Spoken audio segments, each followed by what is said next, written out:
మన Indian కాన్స్టిట్యూషన్లోని article 352 ప్రకారము president of ఇండియాకి నేషనల్ ఎమర్జెన్సీ డిక్లేర్ చేసేటువంటి పవర్ ఉంటుంది. అయితే ఈ ఎమర్జెన్సీ డిక్లరేషన్ రిలేటెడ్గా ప్రొసీజరల్ ఆస్పెక్ట్లో కొన్ని ఇంపార్టెంట్ పాయింట్స్ గుర్తుంచుకోండి.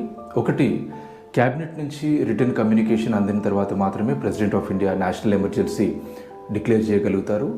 రెండో విషయము, ప్రెసిడెంట్ నేషనల్ ఎమర్జెన్సీ ప్రొక్లెయిమ్ చేసిన తర్వాత వితిన్ 1 month లోక్సభ, రాజ్యసభ దీన్ని అప్రూవ్ చేయాల్సి ఉంటుంది. అప్రూవ్ చేసే టైంలో స్పెషల్ మెజారిటీతో అప్రూవ్ చేయాల్సి ఉంటుంది. సింపుల్ మెజారిటీ కాదు, స్పెషల్ మెజారిటీ. అండ్ ఒకసారి ఎమర్జెన్సీని అప్రూవ్ చేసిన తర్వాత అది 6 months వరకు దానికి వ్యాలిడిటీ ఉంటుంది. ఒకవేళ మళ్ళీ ఎక్స్టెండ్ చేయాలి అంటే మళ్ళీ పార్లమెంట్ అప్రూవల్ తీసుకోవాల్సి ఉంటుంది. ప్రెసిడెంట్ ఆఫ్ ఇండియా ఒకసారి ఎమర్జెన్సీ ప్రొక్లెయిమ్ చేసిన తర్వాత at any point of time revoke చేసేటువంటి అధికారం ఉంటుంది.